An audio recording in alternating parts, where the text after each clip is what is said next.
네, 우리 지난주에는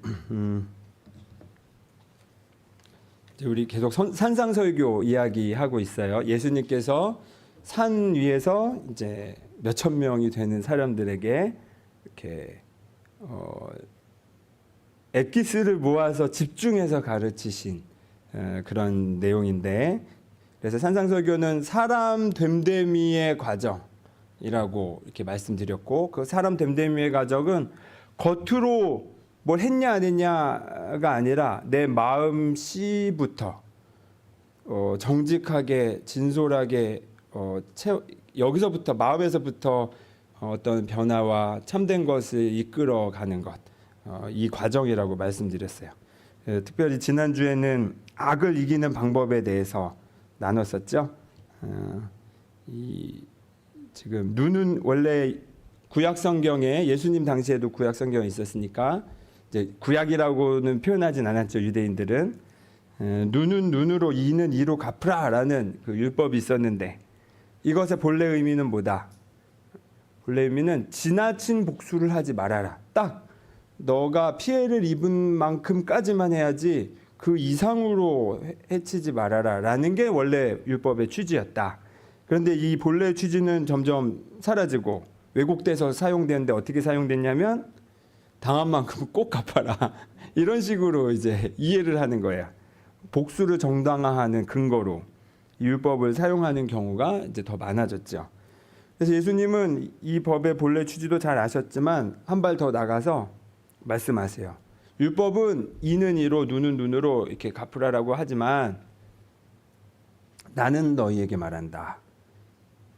아예 악에 맞서지 말아라 이렇게 얘기하셨어요. 그러니까 뭐 복수할 생각하지 말아라라고. 이 예수님이 더 근원적인 이제 접근을 하시는 거죠. 왜 복수하지 말아라냐는 것은, 결국에는 복수라는 것은 분노하는 마음인데, 이 앞 내용에 나오잖아요. 누군가에 대해서 화를 내고 욕을 하는 것은 살인하는 것과 다를 바 없다. 근데 그 살인하는 게 왜 다를 바 없냐 하면, 그 순간에, 그러니까 마음에서부터 시작하기 때문에 그런 거예요. 내가 칼을 들고 설치든 누굴 찌르든 아니면 화만 품고 있든 그 시작은 똑같이, 화를 품는 건 똑같다. 그러니까 항상 예수님은 지금 겉으로 행동보다도 항상, 그래서 그 행동을 하든 안 하든 너의 지금 마음 상태가 뭐야에 항상 포커싱이 되어 있다는 거죠. 집중되어 있습니다. 그리고 누군가를 미워하는 마음은 결국엔 그도 죽이는 거지만 누구도 죽이는 거다. 나 자신도 죽이는 거다. 그러니 그걸 해봤자 좋을 게 하나도 없다. 손해만 보면 손해만 봤지. 그리고 또 우리가 악에, 이런 경우가 있어요. 이 거대 악에 맞서 싸워서 이겨야 돼. 이 세상이 살기 좋게 하기 위해서. 이런 마음은 나쁜 마음이 아니죠. 좋은 마음이죠. 그래서 이렇게 우리 히어로 영화들이 계속 끊임없이 나오는 것도 이 세상을 지키기 위해서잖아요. 그런데 제가 그 배트맨이라고 그 미국 영웅 영화가 있는데, 배트맨 시리즈 중에 제목이 뭐였더라? 다크나이트라는 시리즈가 있는데, 그 영화를 참 좋아하는 게 뭐냐면, 그 예전에는 그냥 권선징악 무조건 이런 영화였는데, 그 다크나이트라는 그 영웅물은 이 주인공 배트맨이 자기도 순간 악으로 그러니까 저 진짜 나쁜 악을 처단하려고 하는데, 그 악을 막으려고 할수록 자신도 그 악으로 자꾸 가게 되는 고뇌가 나와요. 그러니까 그 악당이, 조커가 계속 그런 식으로 끌어당기는 거예요. 너도 나처럼 똑같이 행동하도록. 그런 인간의 그 심리를 진짜 잘 묘사했어요, 그 영화가. 그래서 악에 맞선다는 게 조심해야 되는 거는 뭐냐면, 어느덧 나도 모르게 내가 진짜 싫어했던 그 악처럼 행동하기 쉽다. 어찌 보면 악의 진짜 목적은 1차적으로 우리에게 피해를 주는 게 목적이 아니라 그 2차. 너도 똑같은 놈으로 만들어주겠어라고, 이렇게 그런 식으로 나도 모르게 물들게 만드는 거. 이게 진짜 악을 조심해야 되는 더 중요한 부분이다. 그래서 막 서북 청년단 이야기도 했고 여러 이야기를 했었습니다. 결국엔 그리고 우리 세푸마 그 영상도 봤잖아요. 저는 그 영상이 너무 좋아가지고 그 세푸마 학교를 또 찍은 몇 가지 영상 유튜브에 있더라고요. 그게 다 찾아봤어요. 그러니까 그 이제 비행을 한 소년 범죄자 이게 소년들이 청소년들이 이제 6호 처분을 받고 교육받는 곳인데 대부분 이제 가정에서 돌봄을 받지 못하거나 많은 학대 속에 있었었죠. 그 이야기가 있었죠. 지금 청소년 범죄가 너무 심하니까 사람들 인터뷰해 보면 다 그 아이들은 변하지 못한다. 그건 그냥 사회 악이다. 다 이렇게 말을 하는데 그럼에도 불구하고 그 대표분 선생님들은 끝까지 이 아이들을 너는 그런 존재가 아니야. 너는 원래 그런 존재는 아니야. 우리 계속 같이 가자. 이거를 변함없이 한결같이 보여주었고 결국엔 그것이 아이들로 하여금 그 마음을 놓게 했었었죠. 악을 이기는 방법은 악에 맞서는 게 아니라 실은 그의 겉으로 드러난 악 너머에 너도 똑같이 하나님의 자녀야 라는 걸 보여주는 것. 그것만이 악을 이길 수 있는 방법이다. 이런 말씀을 드렸어요. 오늘도 그 연장선에 있는 이야기입니다. 오늘 설교 제목은 이거예요. 하나님처럼 완전해지는 비결. 이 설교 제목 마음에 드시나요? 아주 단체로 지옥 가기 딱 좋은 설교 제목 아닙니까? 하나님처럼 완전해지다니. 또 우리 목사님은 설교 제목을 써도 저렇게 또 자극적인 단어만 골라서 쓰시고 이래야 좀 아슬아슬한 게 재밌지 않습니까? 저는 정작 호러 영화는 못 보지만 참 이 간성제일 교회는 미쳤나? 하나님처럼 완전해진다고? 근데 또 이게 그 성경에 예가 있었잖아요. 하나님처럼 완전해지려고 했던 예. 구약 성경에 기억나는 게 뭐가 있으세요? 이거 탑 쌓잖아요. 바벨탑. 그래서 우리가 하나님과 같다는 걸 보여주려고 높은 탑을 쌓았다가 이제 이렇게 무너지죠. 근데 하필 또 우리 간성읍내에서 제일 높은 곳에 위치했네 우리 교회가. 간성의 바벨탑입니까? 바벨탑은 인간이 그 제가 에고라고 자주 표현하는 자기중심성, 나만 살아남으려고 하는 내 이 자기중심성을 채우기 위해서라면 사람도 대상화시켜서 막 이용할 수 있는 그런데 거기에는 또 많은 포장이 돼 있어서 구별하기가 좀 어려워요. 근데 이런 자기중심성의 욕심이 하나님을 대신해서 그 자리를 차지하려고 한 상징이 바로 바벨탑이에요. 그래서 우리는 하나님처럼 된다라는 표현에 기독교인들은 기본적으로 그 조심스러운 게 있어요. 그 표현 자체에. 혹시 우리가 바벨탑 쌓는 그런 인간의 교만이 아닐까 싶어서 저도 그래서 인간이 완전하다 이런 말 자체를 저는 안 썼어요. 안 썼는데 어느 날 마태복음을 오늘 이 구절을 읽다 보니까 딱 이런 내용이 있는 거죠. 하늘에 계신 너희 아버지께서 완전하신 것 같이 너희도 완전해라. 오늘 읽은 우리 개역개정 성경에는 하나님이 온전하신 것 같이 너희도 온전해라 이렇게 나오죠. 근데 이제 이게 지금 한글 번역이 대한성소공회에서 한 건데 이거는 이제 아주 옛날 번역인 거예요. 이제 새 번역 대한성소공회에서 현대말로 번역한 그 새 번역에서는 뭐라고 하냐면 온전이 아니라 완전이라고 번역을 했어요. 완전. 하나님이 완전하신 것 같이 너희도 완전해라. 이 구절을 읽고 나서 띠용 이렇게 저 뒤통수를 딱 맞았어. 아니 이런 불경스러운 단어가 성경에 나왔네? 그러니까 여러분 안심하세요. 지금 제가 하는 말이 아니에요. 여러분 단체로 지옥 관광 가자는 게 아니라 이 성경에 나오는 말을 지금 제가 쓰고 있는 거예요. 이게 대체 무슨 뜻일까? 요거를 이제 차근차근 한번 나눠보고 싶습니다.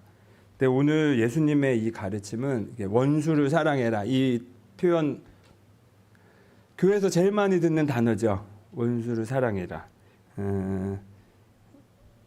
이게 바로 요 내용이 저는 우리가 일반적으로 사회에서 이렇게 통념적으로 이렇게 오고 가는 윤리의 기준과 예수님의 이 가르침 속의 윤리의 기준이 어떻게 다른지 단적으로 보여주는 부분이라고 생각해요. 우리 사회법은 아직은 원수를 사랑해라 이런 정도까지 하진 않죠. 그냥 아직은 엄벌주의지요. 너 잘못했어? 그럼 처벌. 그게 이제 우리 사회의 지성이 이게 도달한 거예요. 이거 여기까지만 오는데도 엄청 어려웠어. 그 옛날 법 그냥 뭐 서로 그냥 학살하고 이런 때가 뭐 그렇게 멀지 않잖아요. 그러니까 법치주의까지 오는 것도 정말 저는 대단하다라고 생각은 하나.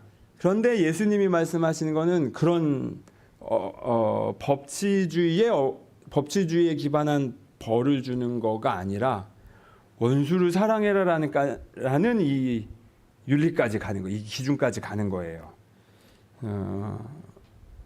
근데 이제 요게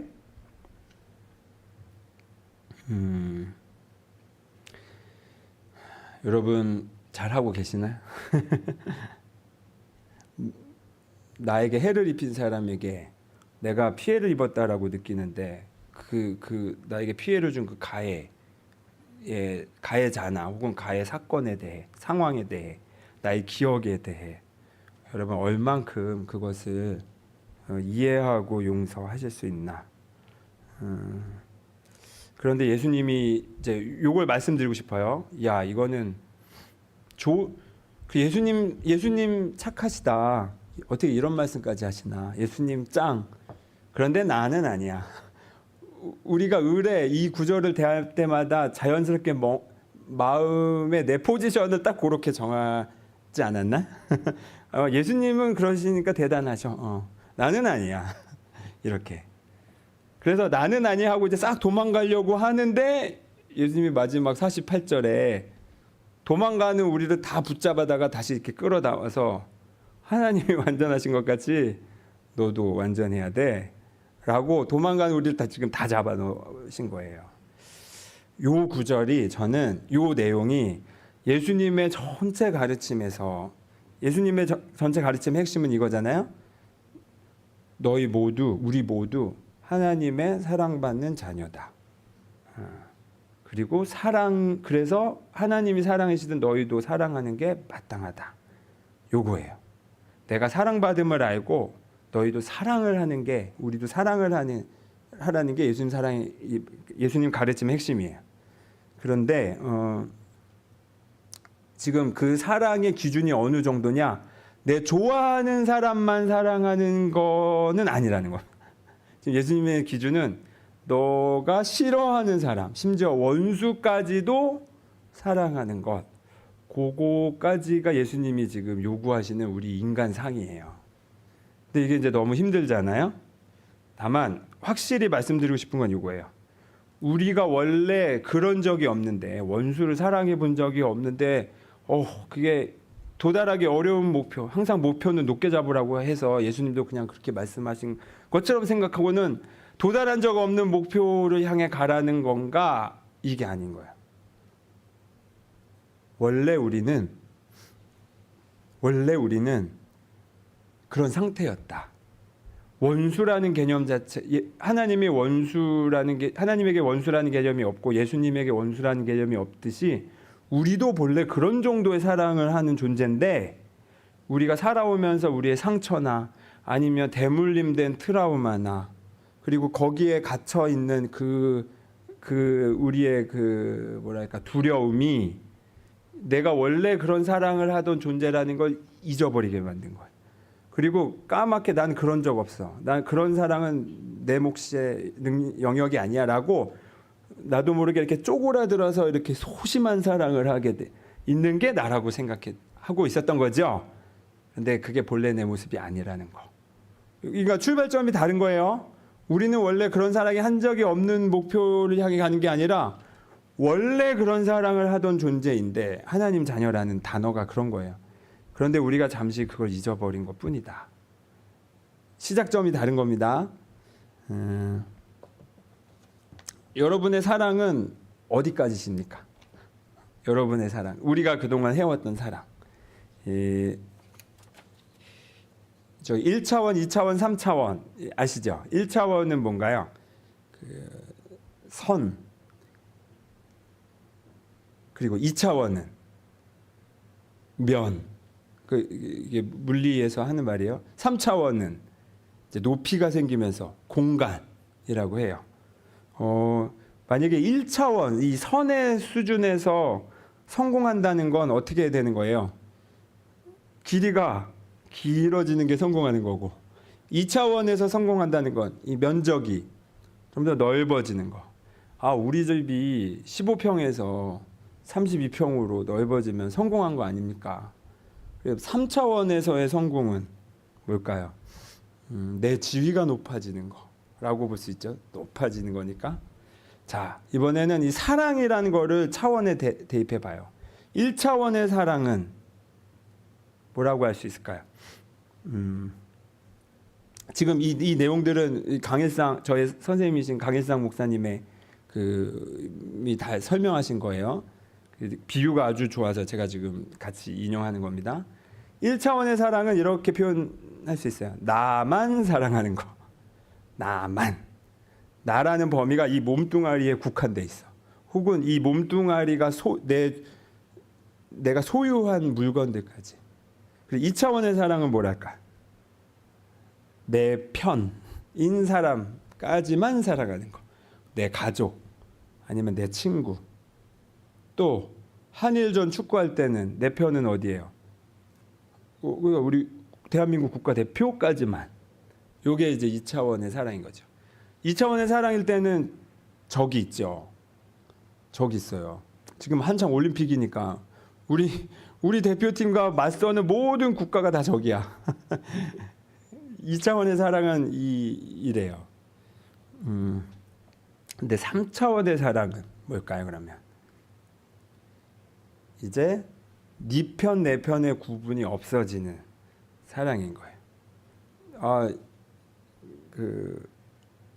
9.11 테러가 일어났을 때 미국에서, 뉴욕에서 일어났잖아요.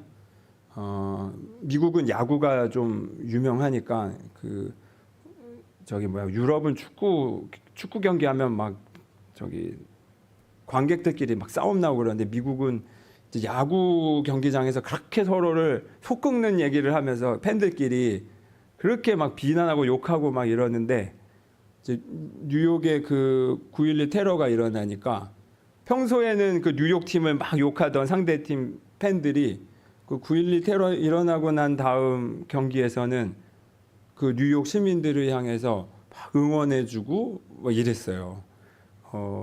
그때는 2차원의 사랑이 갑자기 네 편, 내 편이 없어지면서 3차원의 사랑으로 간 거죠. 예수님의 사랑은 어디까지 요구하시는 걸까? 3차원의 사랑까지인 거예요. 근데 우리는 대부분 2차원에 머물러 있어요. 항상 네 편, 내 편을 나도 모르게 무의식 중에 가르고 어떤 사람을 보고 어떤 상황을 보는 게 습관이 돼 있어. 그냥 스포츠 경기조차도 그냥 그거 그대로 즐겁게 보기보다는 꼭 내 편을 응원하기 위해서는 너는 적이 되어야 돼. 내가 좀 미워해 줘야 내 편을 응원하는 맛이 나. 우리는 의뢰 이런 식의 사고방식을 너무 습관적으로 하고 있다는 거죠. 이게 우리가 사는 세상에 도달한 수준이에요. 사랑. 그래서 제가 자주 말씀드리지만 사랑이라는 단어를 쓸 때 대중가요, 요즘 대중가요는 또 다르지만 제가 젊은 시절의 대중가요들에서 나오는 사랑은 다 2차원의 사랑을 표현하는데 머물러 있어요. 2차원이나 될까? 하여튼 온갖 찌질한 사랑으로 노랫말이 많이 만들어지는데 물론 그렇지 않은 가사들도 많이 있죠. 좀 있죠. 그런데 제가 항상 사랑이라는 단어를 이제는 저는 뭐 남녀 간의 사랑, 무슨 부모 간의 사랑도 저는 온전하지 않을 수 있다고 봐요. 왜냐하면 내 자식만 이렇게 하는 것일 수 있으니까. 저에게 있어서 사랑은 오직 하나님의 사랑. 이제 저한테는 사랑이라는 단어를 다른 의미로 안 씁니다. 하나님의 사랑만 사랑이라는 그 단어가 걸맞는다. 그래서 예수님도 그렇게 말씀하시는 거예요. 미움의 반대말로서의 사랑이 아니에요. 아예 반대말 자체가 없는 사랑. 그런 정도의 분리 자체가 없는 사랑. 원수와 적이라는 개념 자체가 없는 사랑. 이런 단어로 쓰고 싶습니다. 근데 다만 우리 구약 성경의 시편에 보면 원수라는 말이 아주 자주 나와요. 막 원수를 냅두지 마시고 혼내주세요. 뭐 이런 말이 나오거나 저 원수한테 당했는데 저 좀 위로해 주세요. 뭐 이런 표현이 많이 나와요. 이런 표현들은 액면 그대로 보실 게 아니라 그 원수가 누구냐면 성경의 모든 등장인물들은 누구의 이야기다.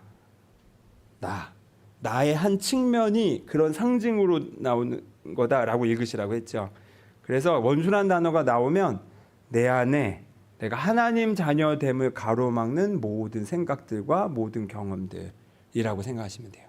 그건 넘어 나는 하나님의 온전한 자녀야 라고 하는 게 그 원수를 이기는 겁니다. 어쨌든 예수님의 오늘 말씀은 이거예요. 끼리끼리 하는 사랑에 머물지 말라는 거예요. 끼리끼리 하는 사랑에 머물지 마. 그거는 아무나 하는 사랑이야. 아무나 네가 미워하는 적들도 그렇게 사랑하고 있어. 그런데 너도 그렇게 사랑하고 있으면 뭐가 다르냐 이거예요. 뭐가 다르냐?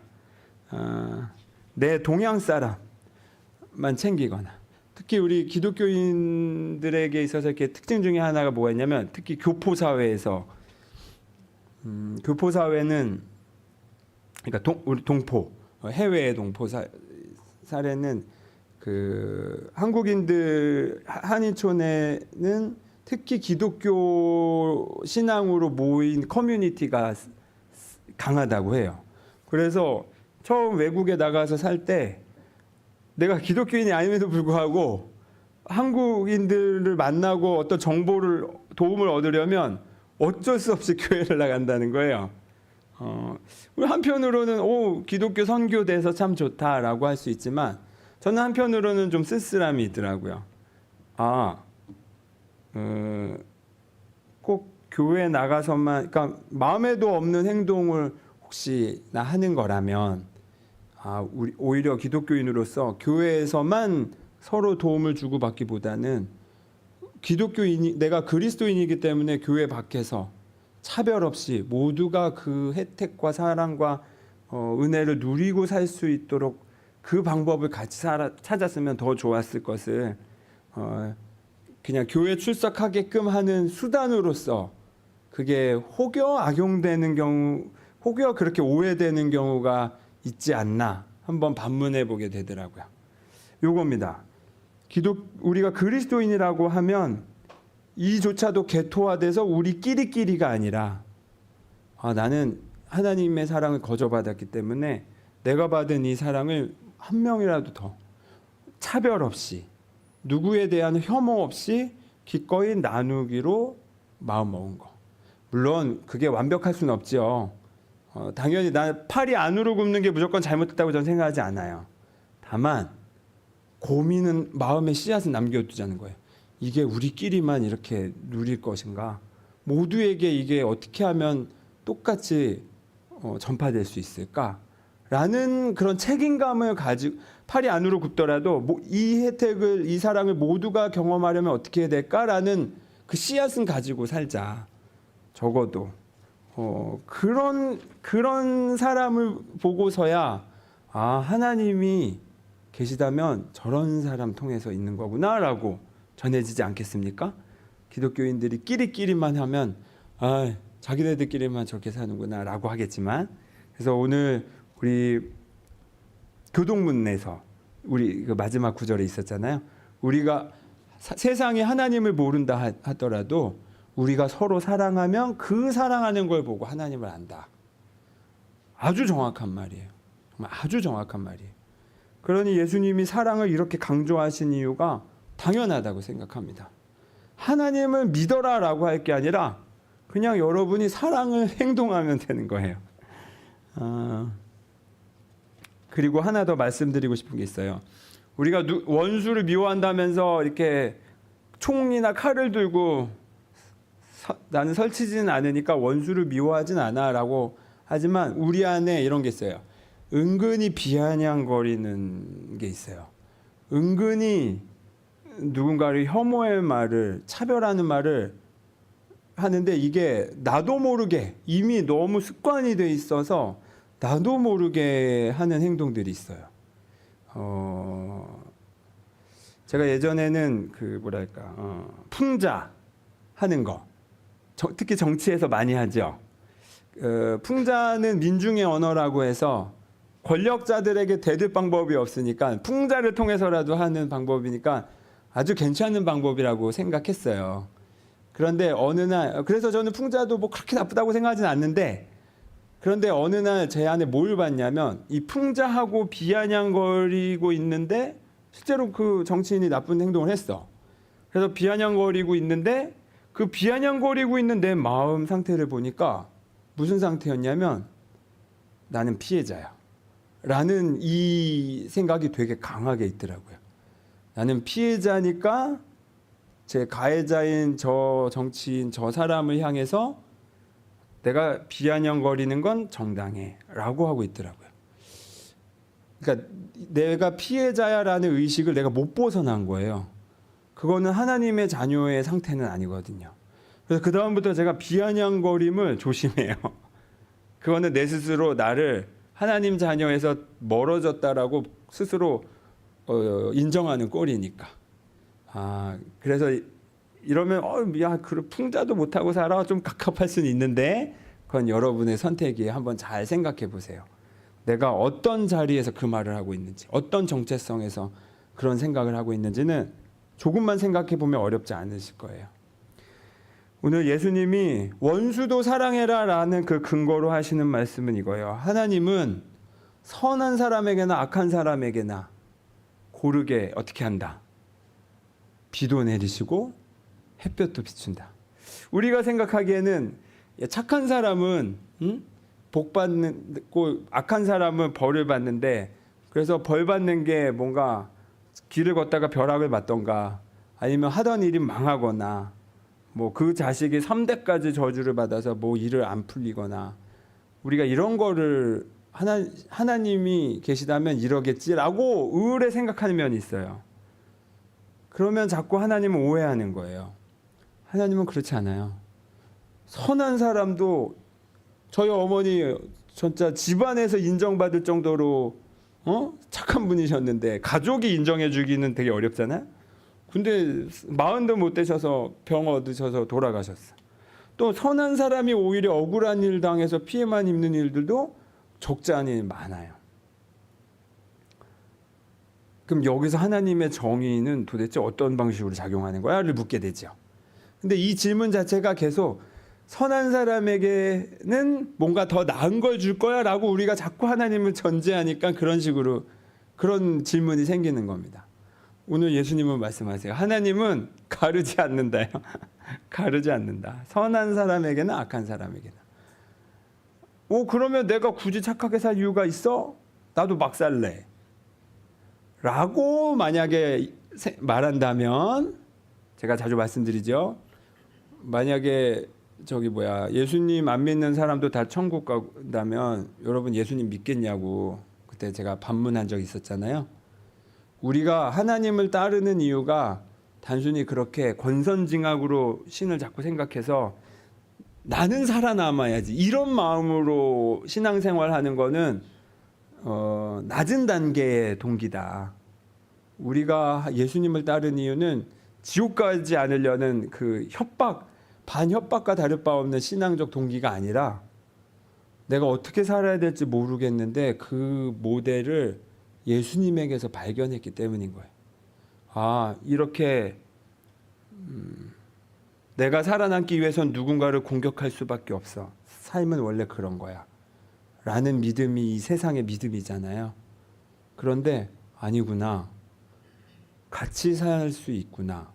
그리고 같이 살 때 나도 그게 진짜 행복한 거구나. 라고 가르쳐 주신 거. 그래서 나는 이제 다르게 살기로. 근데 이게 세상이 그렇지 않다 보니까 이런 생각이 자꾸 내가 잘못 생각하고 있나 이렇게 힘이 빠져. 그런데 예수님을 보니 저렇게 이미 확실하게 가신 분이 있어요. 십자가에 달리기까지 절대 그 용서를 놓지 않은 분이 보고 있으니 나도 이제 저렇게 가는 거구나라고 하는 게 우리 신앙의 동기가 되어야 된다. 하나님은 그렇다는 거예요. 우리 모두를 예외 없이 사랑한다. 그리고 예수님 또한 그렇게 사셨다. 이겁니다. 자주 말씀드리지만 그 원수는 원수인가요? 처음부터 태어날 때부터 태어나기 전부터 저 사람은 악한 사람이야 라고 정해지고 그렇게 살까요? 그렇지 않습니다. 모든 가해자는 가해자이기 이전에 피해자로서의 경험이 있다는 것을 꼭 기억하자고 했죠.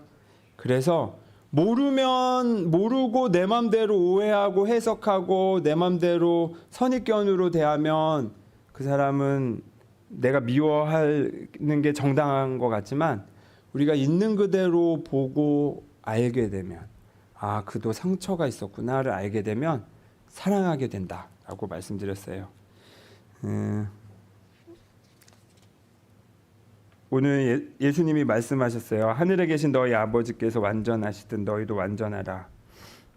이 말씀은 1차원에 머무르지 말고 2차원에 머무르지 말고 3차원의 사랑, 구별이 없는 사랑에까지 하나님이 구별하지 않고 사랑하듯이 너희도 구별하지 않는 사랑에까지 도달해라. 그게 바로 하나님의 자녀의 상태다라는 겁니다. 그리고 실은 우리가 그런 사랑을 하기 전에 이미 그런 사랑을 받았잖아요. 내가 한 행동을 보고 경우에 조건에 맞춰서 하나님이 우리를 사랑하고 말고 했으면 여기 그 사랑 안에 포함될 수 있는 사람이 있겠습니까? 없죠. 이미 하나님이 구별하지 않았다는 거, 나를. 그리고 그 사랑 그대로 우리도 누군가를 구별하지 않는 거. 이게 바로 하나님의 완전함이고 이게 바로 우리가 본래 누렸어야 할 우리의 완전함의 상태다. 구별하지 않는 거.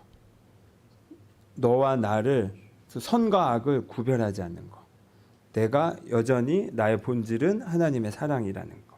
하나님의 자녀라는 겁니다. 제가 저희 신학교 선배님이 예전에 페이스북에 아주 멋진 글을 올린 글이 있어요. 페이스북인지 어딘지 제가 그거를 이렇게 읽어드리겠습니다. 사랑은 더 큰 사랑을 요구하지 않으니 그는 다만 사랑할 뿐이다. 사랑은 구분하지 않으며 판단하지 않으니 그는 다만 사랑할 뿐이다. 사랑은 조건을 달지 않으니 그는 다만 사랑할 뿐이다. 또 하나의 요구, 또 하나의 조건이 필요한 사랑이란 두려움이 버리는 한편의 희극과도 같으니 사랑은 더 나은 사랑을 구걸하지 않는다. 사랑 그 자체가 이미 완전한 단어라는 겁니다. 거기에 어떤 조건을 붙이거나 또 너와 나를 자꾸 나누는 건 사랑이 아니라는 거죠. 그 사랑, 여러분 완전함을 향해서 가시겠어요? 네, 하나님처럼 완전해지는 이 비법, 제가 오늘 여러분께 말씀드렸는데 어떻게 단체로 지옥 가실 것 같아요? 신성모독했다고? 아니에요. 이거는 하나님이 바라시는 거다. 그만한 사랑을 하기를, 그거 외에 다른 사랑은 없다는 것을 아주 명확하게 말씀하신다. 이게 여러분의 마음속에 잘 씨앗을 담기고 또 싹을 틔우고 열매를 맺으시길 바랍니다. 기도하겠습니다.